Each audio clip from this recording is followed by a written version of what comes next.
স্বামী ভক্তি শরণ আচার্য মহারাজ শ্রীচরণ কমলে প্রণাম জ্ঞাপন করি। উপস্থিত পরম পূজ্যপাদ বিদণ্ডী স্বামী অরণ্য মহারাজের শ্রীচরণ কমলে প্রণাম জ্ঞাপন করি। উপস্থিত ভক্তবৃন্দ ভক্তবতী মায়ের শ্রীচরণ কমলে ভুলণ্ডিতা প্রণাম জ্ঞাপন করি। আজ আমরা একত্রিত হয়েছি, এটা ভগবানের অশেষ কৃপা। এই একত্রিত হওয়াটা এটা আমাদের কিছুটা ইচ্ছা থাকে, বুঝতে পারছেন না? কিছুটা ভগবানের ইচ্ছা থাকে। এই জন্য কিছু কিছু কাজ ইচ্ছা থাকলেও করা যায় না। এই জন্য শাস্ত্রে একটা কথা আছে, দৈবা ধীনাং জগৎ সর্বম। দৈব মানে কি? সমাজ। এই সমাজ অধীনে জগৎটা চলছে। দৈবাধীনাং জগৎ সর্বম। জন্ম কর্ম শুভ অশুভ, শুভ অশুভ, জন্ম কর্ম, যেমন কর্ম করেছি তেমন সঙ্গ হবে নাকি মা? যেমন কর্ম করেছিলাম পূর্বজন্মে তেমনই গুরু প্রাপ্ত হবে নাকি মা? এটা কিন্তু শাস্ত্রে লেখা আছে। এই যে আমরা যে একত্রিত হয়েছি, আমাদের কিছুটা ইচ্ছা আর বিশেষ করে ভগবানের অশেষ কৃপা, নালে কিন্তু আমরা একত্রিত হতে পারি না। এই জন্যে মহাভারতে বলছে, মানুষের প্রচেষ্টা শ্রেষ্ঠ না দৈব শ্রেষ্ঠ। সেখানে বিভিন্ন ঋষিগণ মুনিগণ বিশ্লেষণ করে দেখেছেন, না, মানুষের ইচ্ছা থেকেও দৈবটা খুব প্রভাব বেশি। দৈবা অধীন জগৎ। আমরা ইচ্ছা করলে অমর হতে পারবো? অমর হতে পারবো না। কেননা আমাদের একটা নির্ধারণ সময় আছে, আমাদের জগৎ থেকে চলে যেতে হবে। কেন? দৈবের অধীন আমরা। কেউ চিরকাল থাকতে পারে না, কিন্তু একজন ছিল, হর হর মহাদেব কি, ভোলেনাথ মৃত্যুকে জয় করে ফেলেছেন। কি করে? এই হরিনামের দ্বারায়। পঞ্চব্রক্তম ত্রিনেত্রম। যারা গৌরী মঠে দীক্ষা নিয়েছেন তাদের তিনটে নেত্র। ত্রিনেত্রম মানে দুই চোখ, নেত্র মানে চোখ, আর কপালে কিন্তু একটা চোখ আছে, দিব্য জ্ঞান। দিব্য জ্ঞান দিলা যেই জন্মে জন্মে প্রভু সেই।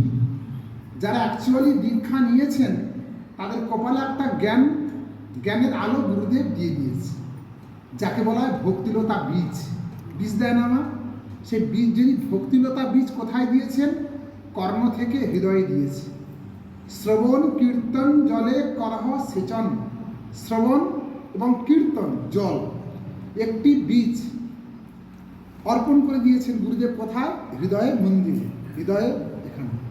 আর আমার যদি হৃদয় যদি মরুভূমি হয়, মরুভূমি বোঝে মা? যেখানে বালু আর বালু, সেখানে দিলেও কিন্তু গাছ অঙ্কুরিত হবে না। কিন্তু আমাদের হৃদয়টা না মা, এই পাপ করতে করতে ধর্ম বিপরীত পাপম।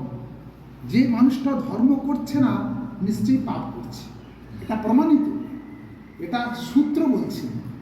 একটা ব্যক্তি যদি সৎসঙ্গ না করে, জানতে হবে সে মনে মনে অসৎসঙ্গ করছে, এটা প্রমাণ। যদি সাধুসঙ্গ করছে না, তাহলে জানতে লোকটা অসৎসঙ্গ করছে। এই জন্য ভগবান বলেছেন গীতায়, অর্জুন মানুষানাং সহস্রেষু কাচিৎ যততি শ্রীদয়ে। মানুষানাং, মানুষানাং, বহু বহু মানুষের মধ্যে কিছু কিছু মানুষ সিদ্ধিপ্রাপ্ত হওয়ার জন্য যত্ন করে। মানুষানাং, আর মানুষ কাকে বলে? যার মান আছে আর হুঁশ আছে। হুঁশ জ্ঞান না থাকলে যে মানুষ বলা যাবে? মান আর হুঁশ, মান হুঁশ। মানুষানাং সহস্রেষু, সহস্র সহস্র মানুষের মধ্যে, মানুষানাং সহস্রেষু কশ্চিৎ মানে কতিপয়, ভেরি অল্প সিদ্ধিপ্রাপ্ত হওয়ার জন্য চেষ্টা করে। সিদ্ধিপ্রাপ্ত হবে কিনা সে বোঝা মুশকিল। আমি তো মনে আমাকে আবার আসতে হবে মা, যেভাবে সাধন ভজন করছি আমি, হয়তো এখনো সেই বৃন্দাবনের রাসলীলা প্রবেশ করতে পারবো না। এখন আমার জড়ীয় ভাব আছে। সখী ভাব না আসলে ভজিতে ভজিতে বলেছে না ভগবত ঠাকুর, ভজিতে ভজিতে এধো ছাড়িয়া দেব। আমি বৃন্দাবনের সখীদের, এই জন্য গুরুদেব কেমন হয় জানেন? ব্রজযুগ দ্বন্দ্ব রতি সংবর্ধনে যুক্তি করেন সখী গণে বৃন্দাবনে। গুরুদেব কেমন হবে? বৃন্দাবনের সখীদের সঙ্গে যুক্তি করবে। কি যুক্তি করবে গুরুদেব? যে আজ রাস পূর্ণিমা তিথি, যে রাধা কৃষ্ণকে কি মালা পরানো হবে, জুঁই ফুলের মালা না বেলি ফুলের মালা? বুঝতে পারছেন বেলি ফুল কাকে বলা হয়? সাদা সাদা। জুঁই ফুলের মালা পরানো হবে। কি করবে গুরুদেব? সখীদের সঙ্গে যুক্তি করবে। দেখুন গুরুদেব কত প্রভাবশালী হতে হবে। গুরুদেব বসে আছেন বঙ্গাইগাঁও, আছেন আমার, কিন্তু গুরুদেব মনে মনে কি যুক্তি করছেন? বৃন্দাবনে রাধা সখীদের সঙ্গে যুক্তি করছেন। কি যুক্তি করছেন?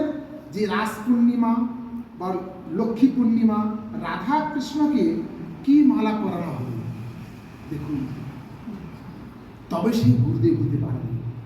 গুরুদেব হওয়ার চাটিখানি কথা নয়। গুরুদেবকে দর্শন করলে পুণ্য হবে। গুরুদেব সবসময় একদিন মহাপুরুষ বলেছেন, আনের মন মন, কিন্তু মোর মন বৃন্দাবন। অন্যের মনটি মন, this is my mind in heart Vrindavan. তার মনটাই বৃন্দাবন। যার মন বৃন্দাবন হয়ে গেছে তার মনে কোনো পাপ হবে? পাপ নাই। এই জন্য পাপ বীজ, পাপ বাসনা ত্যাগ করতে হবে। আমাদের চোখের মধ্যে পাপ, আমাদের দৃষ্টি দেই না, খারাপ দৃষ্টি দেই। এই জন্য একাদশ ইন্দ্রিয় আছে না মা, একাদশ ইন্দ্রিয় চক্ষু কিন্তু সবসময় খারাপ দৃষ্টি দেখে, কাউকে ভালো করতে চায় না। এই জন্য সেই নামের দ্বারা সমস্ত পাপ অপরাধ সব নষ্ট হবে। এই নাম করতে হবে বেশি করে। আর যার যত পাপ বেশি না মা, তার বিশেষ করে নামে রুচি হবে। যে চাইল্ডিং হরিনাম কনস্টান্ট ইনভেস্টমেন্ট হবে। নামে রুচি না হলে কিন্তু জানতে হবে পাপ আছে। এই জন্য কি করতে হবে? শ্রবণ কীর্তন জলে করহসিত নিহত হরি ভগবানের নাম।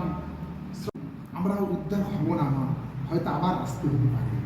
যেটা আমার ক্ষুদ্র এক্সপিরিয়েন্সে এটা উপলব্ধি করেছি। কেন ভগবান গীতা বলে দিয়েছে, অর্জুন আবার আসতে হবে। এই যে আমরা অনেক আছে দেখেন মা, এই যে কৃষ্ণ যদি ছুটে ভক্তে ভক্তি মুক্তি দিয়া, কৃষ্ণ খুব চালাক তো নাকি মা? কি করে আমাদের ভক্তি দেবে, ভোগ করার বস্তু, আরে বাড়ি করার টাকা দিয়ে দেবে, অনেক ভোগ করা দেবে। এই জন্য জ্ঞান তো সুলভা মুক্তি, ভক্তি যোগ্য আদি পূর্ণত। মানুষ পূর্ণ করলে কি হয়? ভোগ করার দ্রব্য পায়, টাকা পয়সা ধন দৌলত গাড়ি বাড়ি। কারা পায় জানেন? যারা আগের জন্য পূর্ণ করে। এই যে যজ্ঞ করলেন, সাধু সেবা দিলেন, আরো দিনের পর দিন উন্নত হয়ে যাবে। গত একাদশীতে পাঠ করেছিলাম না মা, যে এক ব্রাহ্মণী গরিব হয়ে গেছে। সে ব্রাহ্মণী বলছে, আমি পূর্বজন্মে কোনো দান ধ্যান করি নাই, না করার জন্য বাড়িতে খাবারও কিছু নাই, এমনকি লোকেরা ভিক্ষা করতে যাচ্ছে, ভিক্ষাও দিচ্ছে না, ভিক্ষাও দিচ্ছে না। তাহলে কি অবস্থা, পরিণতি হয়ে গেছে। তারপর কি করলেন? একাদশী করলেন, দান ধ্যান করলেন। এই জন্য আমাদের এখন কি করতে হবে? এখন আমরা যে অবস্থায় আছি না মা, হরিনামটা বাড়াতে হবে। যে ম্যাক্সিমাম 2 লক্ষ 3 লক্ষ নাম তো করতেই হবে। হরিদাস ঠাকুর 3 লক্ষ নাম করে না মা? 1 লক্ষ নাম উচ্চস্বরে করে, 1 লক্ষ নাম আস্তে আস্তে, 1 লক্ষ মনে মনে। এই জন্য উচ্চস্বরে নাম করলে কি হয়? পশু পাখি কীট আদি বলিতে না পারে, শুনিলেই হরিনাম তারা সব তরে। উচ্চস্বরে নাম করলে তারা উদ্ধার হয়ে চলে যাবে। এই জন্য আস্তে আস্তে নাম করাতে, জোরে জোরে নাম করতে হবে। আর ভজন করতে গেলে না মা, ভোজন কমাতে হবে। ভোজন ভোজন মানে ভজ মানে হাত, হাতের কাজটা কমাতে হবে। মানে এটা যদি না কমাও তাহলে ভজন করা যাবে না। এই জন্য সংযত হতে হবে। অর্জুন বলেছে, ভগবান বলে, অর্জুন দেখো, তুমি যদি সাধন ভজন করতে চাও, তোমাকে নিদ্রা কমাতে হবে। তার নিদ্রার আগে আহার, যুক্ত আহার, যুক্ত বিহার, যুক্ত চেষ্টেষ্টু কর্মেষু।